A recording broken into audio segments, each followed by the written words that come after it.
El gobierno, me imagino, ya lo sabe y le debería de analizar por qué la mayoría de la gente cree que esto fue un atentado que mandó a hacer el gobierno, por ejemplo, ¿verdad? Nadie cree que fue un accidente y eso debe de preocupar al gobierno de que haya esa percepción dentro de la población de que no fue un accidente, sino que fue algo deliberado que sucedió. Que querían eliminar a Coto Barrientos y por eliminarlo se llevaron de encuentro a un montón de víctimas, ¿verdad? Más. Esto nos genera a nosotros muchas dudas. ¿Por qué razón? Porque incluso el mismo Bukele dijo en su primer mensaje que posteó en X que dudaba que fuera un accidente, dudaba. Entonces, eh, estamos hablando de una situación que podría caer en un marco conspirativo. Pero ¿quién está interesado en silenciar a quién?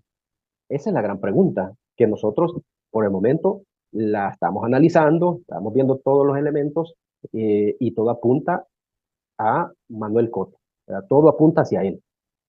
A través de las diferentes opiniones de analistas, opiniones de la población civil, apuntan a que a quien querían silenciar era a Manuel Cotto, el ex gerente de COSAN, porque sabía de dónde provenían los fondos, sabía a quienes les habían apoyado, a quienes les habían eh, repartido plata, o sea, cómo es que ellos andaban haciendo, construyendo parques, cómo es que andaban financiando fiestas patronales, cómo es que ellos traían artistas internacionales con la plata de quién, con la plata de los asociados.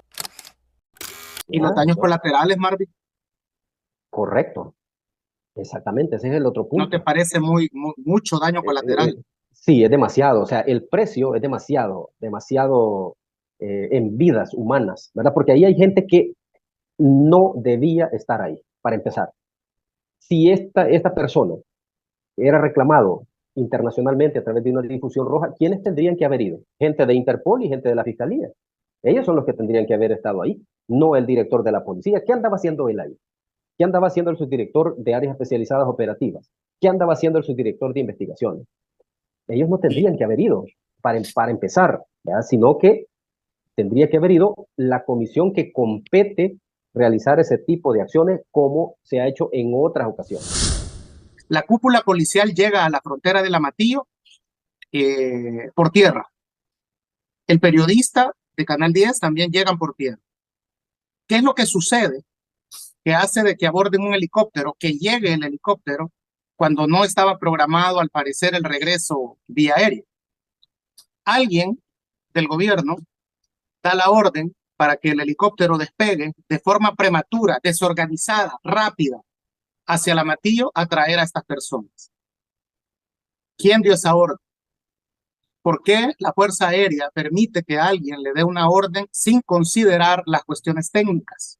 El clima, digamos, ¿verdad? Dos pilotos que aún no sabemos las horas de vuelo de ellos, porque generalmente va un teniente, un capitán, un mayor, un coronel, pero va a depender, pueden ir dos tenientes, pero va a depender de las horas de vuelo que tienen estos oficiales. Y lo otro es la capacidad de volar de forma nocturna, si la tienen los pilotos. Y hay que decirlo, los pilotos salvadoreños actuales casi no tienen experiencia en vuelo nocturno porque casi no vuelan de noche, pues los pilotos salvadoreños.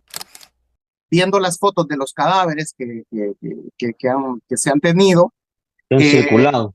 sí, eso significa que murieron golpeados, lo cual podría, por decirlo de alguna manera, la aeronave se volvió una licuadora y eso hizo que la gente se golpeara, digamos, ¿verdad? Empezara a flotar, por decirlo de alguna manera. Se golpeaban contra el techo, hay que decirlo que llevaba puertas. Si bien es cierto, el helicóptero en épocas de la guerra no tenían puertas porque eran utilizados para desembarque. En este caso, este helicóptero sí tenía puertas, no tenía asientos, iban todos, Marvin, en el piso, ¿verdad? Y de acuerdo al protocolo de entrada, vimos que entró primero Coto Barrientos, a la par sientan al cabo que lo iba custodiando, después Uh-huh. tuvo que haber entrado el director de la policía, los otros por rango, ¿va? Los otros dos, digamos, subdirectores, Subdirectores.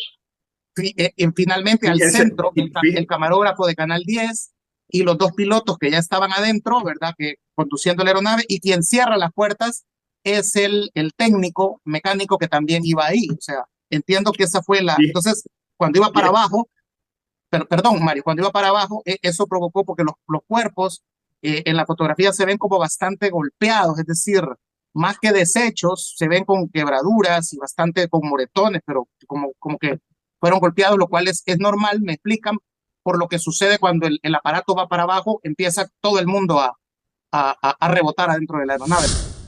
Que el helicóptero estaba volando demasiado bajo y cuando se generan condiciones adversas de lluvia, poca visibilidad, el helicóptero tiene que subir, tienen un nivel, ¿verdad? De altura para sobrepasar la tormenta y que no les afecte. Entonces, en ese sentido, podríamos estar ante un escenario posible que haya habido un error humano, ¿verdad? Ya vimos que la máquina no presentó, al menos lo que pudimos analizar de los videos que se registraron, no hay altibajos en el motor o ruidos raros. Podría haberse dado alguna impericia por parte del piloto, ¿verdad? Al volar demasiado bajo, porque esto también lo registraron eh, los, eh, los habitantes de la zona, que dijeron que el helicóptero iba a la altura de los árboles, hablamos de unos 15 metros, 20 metros máximo, y que se fue a estrellar directamente en el cerro, en un pequeño cerro que hay ahí, y quedó en una hondonada. Ahí derribó árboles y se mezcló todo aquello con las partes del helicóptero, ¿verdad? Cortó árboles bastante grandes y entre las ramas y entre los hierros retorcidos, ahí quedaron los cuerpos de las personas. La comunicación que tiene el piloto con la base es constante y cuando se dan este tipo de incidentes, como pudieron narrar algunos pobladores de la zona donde se accidentó el helicóptero, que dijeron que iba volando demasiado bajo, si el helicóptero tuvo algún fallo, el piloto tiene una instrucción de enviar una alerta a la torre de control. Entonces todo eso quedó registrado, ¿verdad? También en la trayectoria del helicóptero. Ahora, el problema que se puede generar es el siguiente. Durante se realicen las investigaciones de qué fue lo que realmente sucedió, puede pasar que nunca sepamos esa información. Recordemos que estamos ante un escenario donde se oculta cualquier dato, donde se le pone la etiqueta de reservado por 7 años. Entonces, nosotros simplemente no vamos a poder tener acceso a esa información para saber qué fue lo que realmente pasó. Nadie cree que fue un accidente y eso debe de preocupar al gobierno de que haya esa percepción dentro de la población de que no fue un accidente, sino que fue algo deliberado que sucedió. Y yo creo que el origen de ese problema tiene que ver en lo primero, lo de la muerte de Alejandro Mason, y segundo, esa política de falta de transparencia, de reserva de la información, que la gente pues ya ha visto que el gobierno no quiere informar nada, no quiere transparentar nada, y por lo tanto eso ha generado a lo largo una desconfianza en el gobierno. ¿Qué viene después? Porque si no, básicamente esto lo van a apagar, lo van a esconder y va a quedar, como tú decías, Marvin Reyes, como un tema, como un accidente que pasó, pero nunca supimos en realidad quiénes tomaron esas decisiones, quiénes apretaron en realidad para que la gente se fuera por ahí. Todo lo que hemos hablado. Yo pediría al gobierno que deje de mentir. La mentira de Panamá es la que ha ocasionado este desenlace fatal que hemos tenido el domingo. Es un circo, o sea, esta gente es experta en mentir. No tienen maestría, tienen doctorado en mentir. No sé dónde lo habrán sacado, pero realmente yo coincido con mi tocayo, ¿verdad? Dejen de mentir, hombre. O sea, ¿qué les cuesta hacer las cosas bien? O sea, todos creen, la gran mayoría cree que eso no fue accidente, ¿verdad? Y en política, tú lo sabes, Franklin, no importa la verdad, importa la percepción.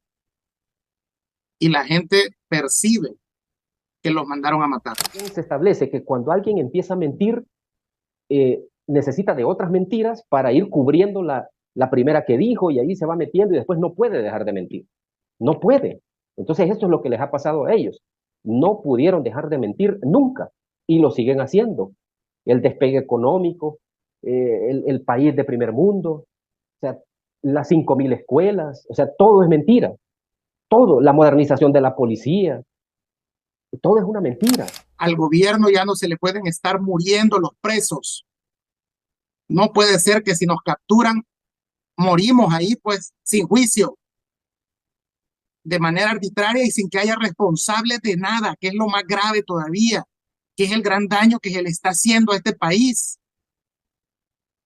de que aquí nadie responde por nada. Nadie responde por el dinero de COSAVI, nadie responde por el dinero de Acotemi, nadie responde por los muertos. Y la gente tiene que despertar de ese sueño conformista, de esa dormilona 2.0 que le han metido. Y dejen de defender políticos, dejen de idolatrar políticos. Si es que los políticos no son dioses, los políticos son nuestros empleados. Ellos no fueron con el currículum en la mano a pedir la silla de presidente, ni la silla de diputado, ni la de alcalde. Fueron al pueblo a pedirle el voto. Ahí fueron y la gente los votó. Entonces hoy que respondan, que trabajen, y no que se anden dando esas vidas suntuosas, escupiéndole en la cara a la gente que ganan bien, que están alivianados, luciendo trajes a la medida de $1,000, zapatos de $800. Si es que no se les está pagando para que vivan vidas suntuosas, se les está pagando para que trabajen. Ya no puede seguir este país así porque la factura electoral que va a tener que pagar Nuevas Ideas por todo esto va a ser brutal.